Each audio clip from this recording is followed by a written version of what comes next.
Okay, good morning, everyone. So today we continue the chapter about induction, okay, and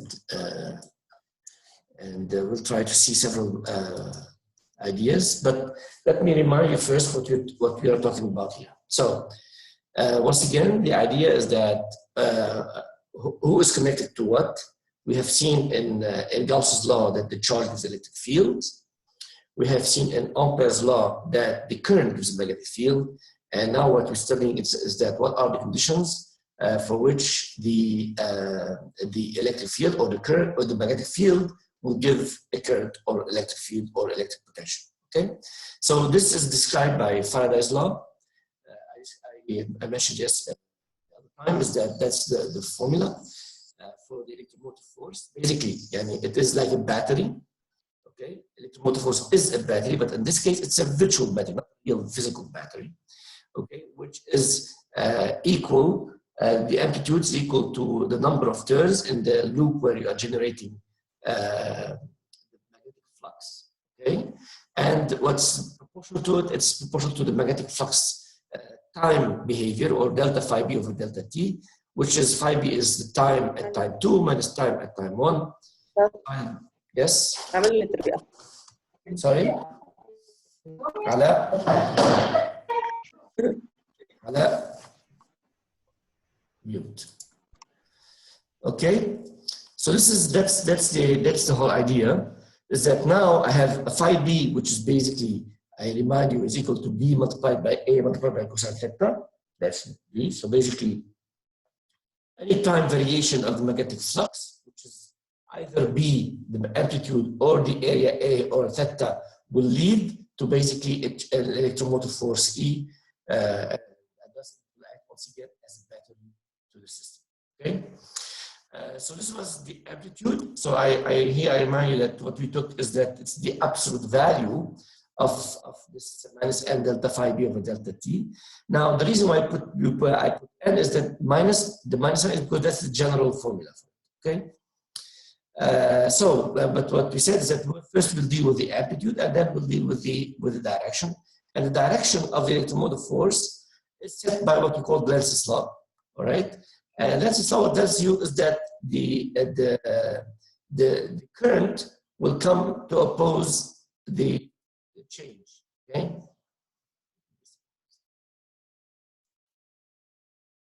All right. So basically, if I have an increase in my magnetic flux, or magnetic field, thus in my magnetic flux, then the current will come to oppose this increase, so we'll try to decrease it. So the magnetic field will be opposite to that.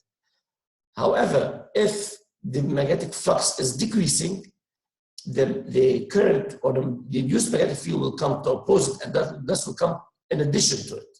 Okay, what we did here is that we took this example here, okay? I hope that you guys all can hear me. And so as this is moving towards the ring, then there's a current flowing in the ring, okay? Such that the magnetic field will oppose it, okay? So B will be equal to B external minus B induced. Whereas, the voice is not coming. Sorry? The voice is not clear? The voice is not constant. Yes. Yeah. I'm sorry about that. You were saying something about increase in magnetic field or flux. Then yes. What happened? Look what happened here. Okay. If you remember what we discussed this last time, as B is decreasing, so my magnet is moving away from the string. Okay, Lenz's law tells me opposite change. So if it's decreasing, this means that I want it to increase, right? In this case, that the current, the magnetic field generated will be in the same direction. So B induced is in the same direction as B. So why? Because I want to have B total is equal to B plus B induced. From B induced, I have the direction of I using the right-hand rule. And from the direction of I have the electromotive force E that I inserted here. Okay, these are the steps. So first, how is the change in the magnetic flux? Second, is it increasing? This means that I must have B total minus B induced. If it's decreasing, then I must have B total equal to B plus B induced. From B induced, I have the current direction, and then from the current direction, I have the electromotive force. Okay? I give this example here, where this is a triangle where it's moving inside a region where I have a magnetic field.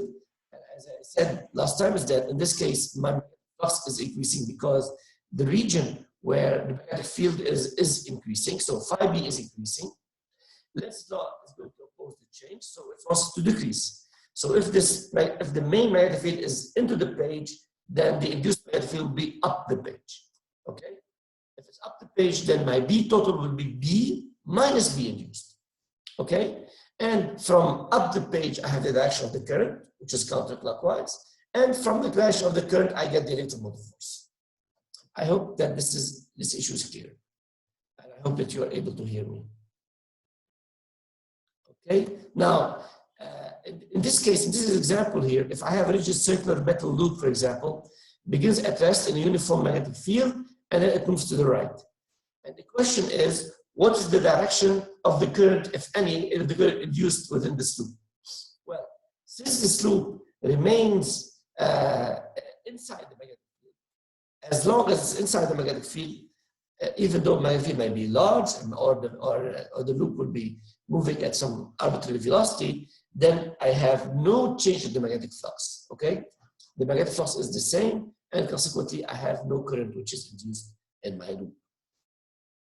Okay, so now we move on a little bit to something what we call motional electromotive force, EMF, motional electromotive force. This means what we are trying to study is how is motion will produce electromotive force. This is important. Why?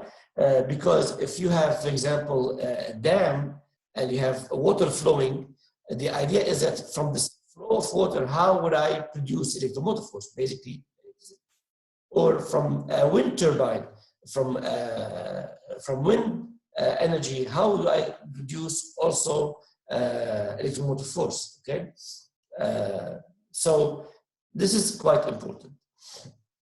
So the example is actually quite simple. I have a conducting bar, okay, which is moving at some velocity v in a magnetic field B. Okay, the magnetic field is into the page. The bar is moving to the right. Okay, and what happened in this case? Okay, well, this conducting bar has 3 electrons. The all of the bar is moving to the right, so all these 3 electrons have velocity to the right. Right? In this case, I have velocity to the right. I have 3 electrons, so Q. I have velocity V. Consequently, I'm going to have a force F, which is equal to QVB sine theta. Okay. In this case here, theta is equal to 90 degrees. And so sine of theta is equal to 1. All right. So my force is equal to QVB. Okay. So what is the force direction? Okay. We said that we have V to the right. B is into the page as shown in the figure. And then F is upward. Right. But since we are talking about electrons, then we have to turn it around and so it will be down. This is why the electrons are basically, they accumulate, okay, on the lower side of this bar. But if you have 1 electron which comes down, okay, then I have an electric field. So I have 1 plus, 1 minus. 1 plus, 1 minus, this gives me electric field going downward. Okay, so if the electric field going downward, okay, the electric field going downward gives me a force on the electric charge which is going upward. Right? Now F is equal to QE and Q is negative. So the force is opposite to the electric field. Okay? So what's happening is that when this bar is moving, I have 1 electron goes down, it generates an electric force which is upward, but I have a magnetic force which is downward. Okay? So the question is that, is this electric force sufficient to maintain equilibrium? Well, as long as it's not sufficient, okay, then I have more electrons going down until this electric force will be equal to the magnetic force. And when they are equal, then I don't have any electrons going from top to bottom, okay? Because at this stage, the electric force which will make the electrons move upward will be exactly equal and opposite to the magnetic force which is going downward. Okay. In this case, what I have QE. I have QE is equal to, wait, I think cause of the corresponding, yes. I'm sorry, but I will repeat, okay? I will repeat. Okay, I hear you guys, it's not constant, but I will repeat. Okay, so again, no. Okay. Could you repeat from when there was charge accumulation and on? Yes, yes. So consider, so I have, let me annotate.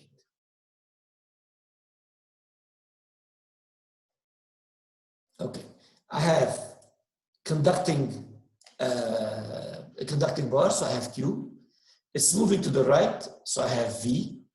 There is a magnetic field B, so I have B, right? So this gives me a magnetic force equal to FQV cross B, which is F equal to QV.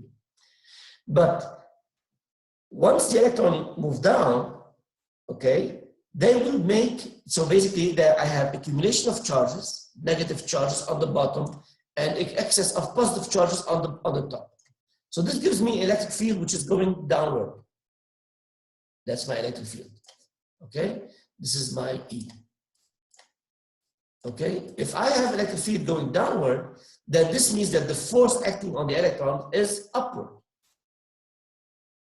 Okay, because F is equal to Q multiplied by E, and Q is negative since we're talking about electrons. Okay, so in this case, when do I reach equilibrium? So when do I reach equilibrium? So basically, I reach equilibrium is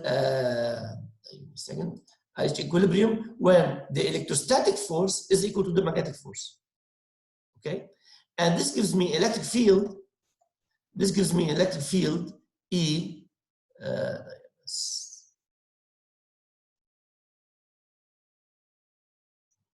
This gives me electric field E equal to the velocity multiplied by the magnetic field B. Okay, and so this gives me my electric field. Okay. Okay, and so since E is equal to that's the electromotive force, E equal delta V is equal to E multiplied by L, where L is the length of my bar. Then I'm gonna have that this electromotive force E is equal to the magnetic field in which it is, its velocity. So the higher the velocity, the higher the electromotive force, and the length of my bar. So the bigger is my length, the bigger is my electromotive force. Okay, so that's what we call motional electromotive force. Okay, and so the idea is that simply by having a conductor in motion in an electric field, this automatically generates an electromotive force. So what does that mean? What's the meaning of this electromotive force? Let us continue, and then hopefully this will be better understood. So let's continue. All right. So now I'm going to take the same bar. You can see it here. That's my same bar. I put it in a conducting wire and I hook it to a resistance. Okay. And very importantly, this means that from electrical point of view, this bar, since it is moving, when it is moving, it will act as electromotive force.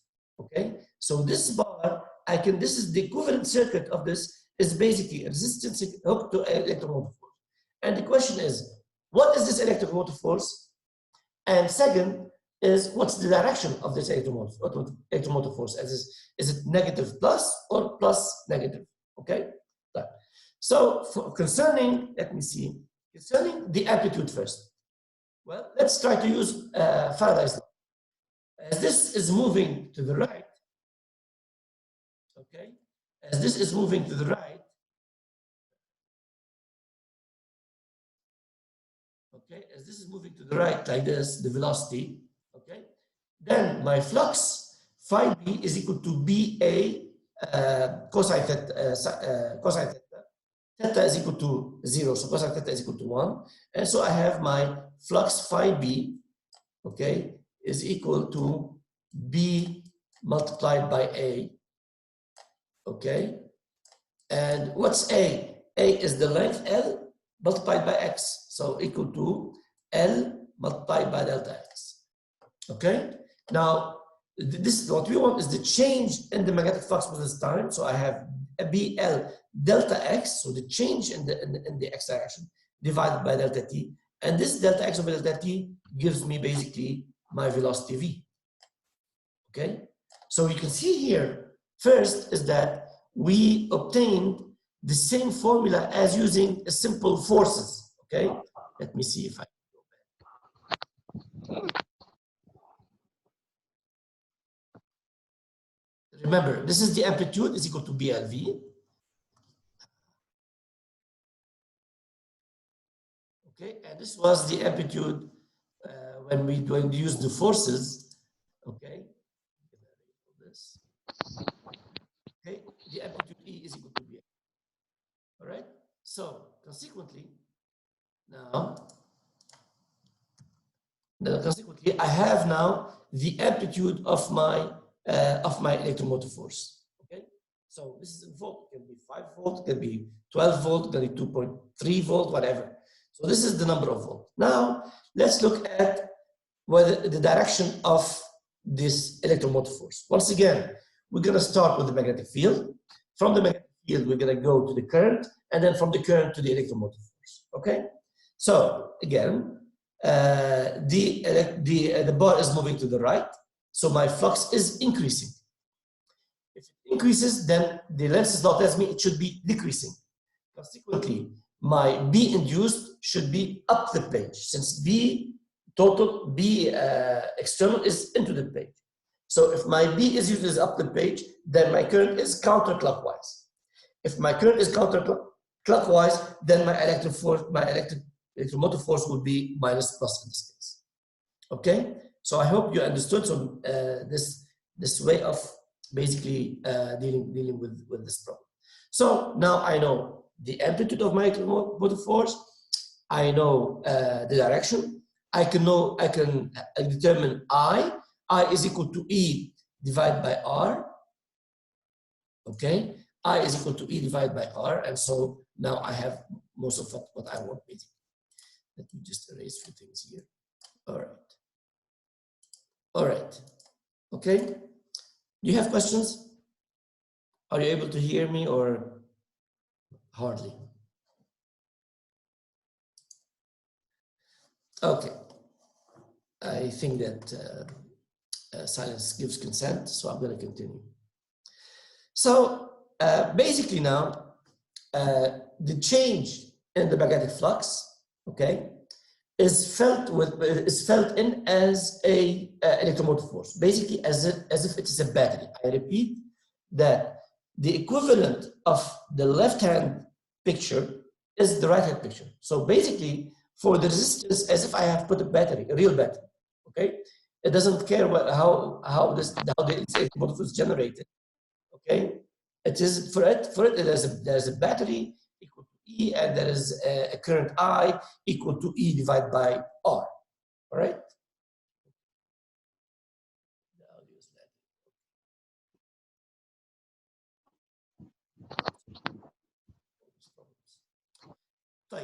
Let's talk about self-inductance.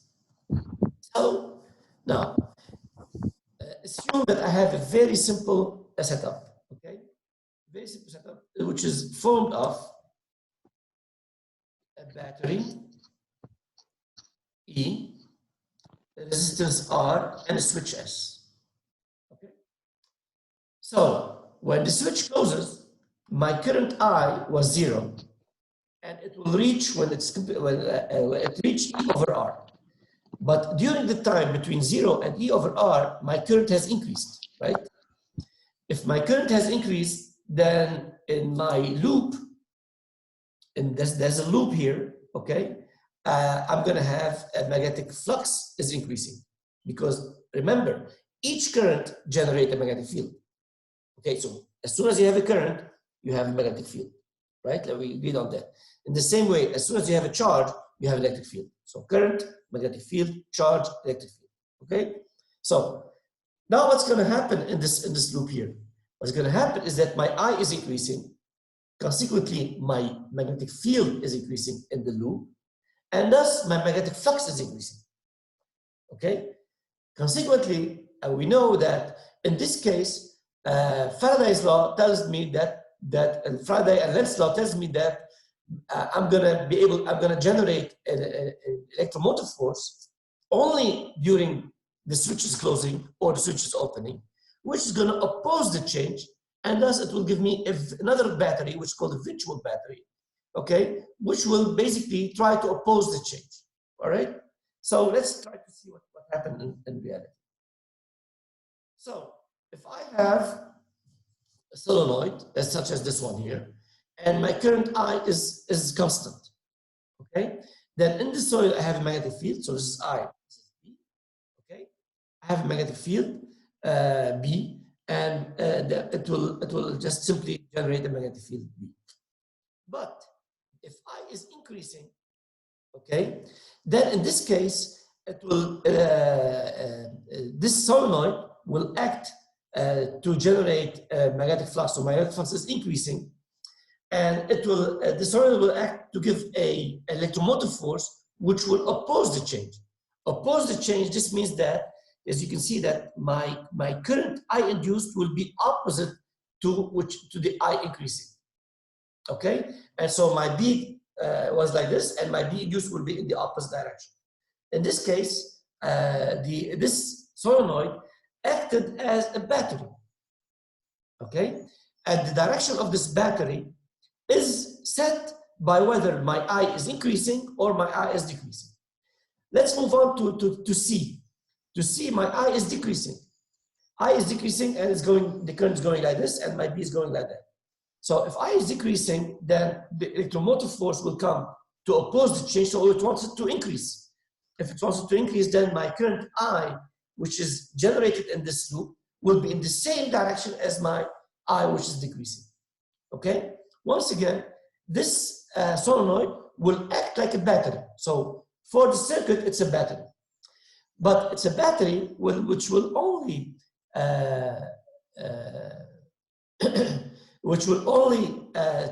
exist only when I have time variation. So only when my current is either increasing or decreasing.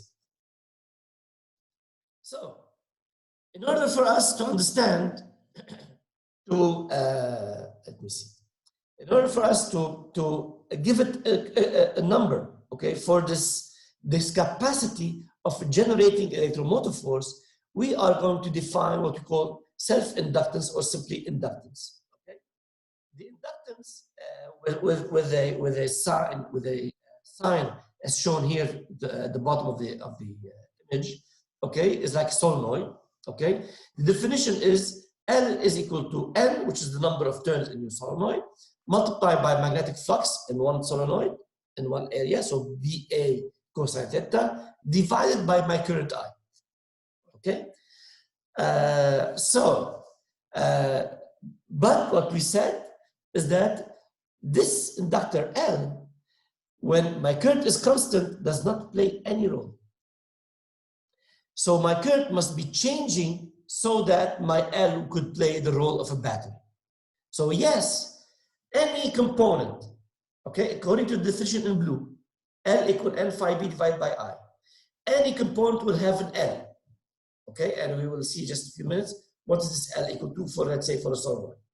Any component will have an L, fine, but it does not mean that this L will play a role in the circuit. If it plays a role only when the current is changing, then it plays a role in the circuit. So basically, then my L, it goes to the green one, is equal to N delta phi B over delta I. Okay? So it's a bit tricky because you can say, oh, I have an L, I have an inductor in my circuit. Yes, you have an inductor in your circuit, but as long as your circuit has a constant current, it's as if it's a short and does not play any role. It's a short circuit, okay? Once this current starts to change, then this L starts to play a role, okay? So let's see that in a slightly different way. Here, if I have E equal to minus n delta phi b over dt, and what we said earlier is that L is equal to n delta phi b over delta I. So I'm going to replace delta phi b by its value, and I'm going to get electromotive force. This is very important. The electromotive force equal to minus L delta I over delta t. Okay, so let me try to explain the following. So what we said is that any object, okay, any object with a current I will have an L. So this we agree, okay? Now, does not mean that this L is going to play a role in your circuit. The only time where it's going to play a role in the circuit, and it will play it as a battery, is when I have time variation. And the amount of electromotive force I'm generating is E here, okay?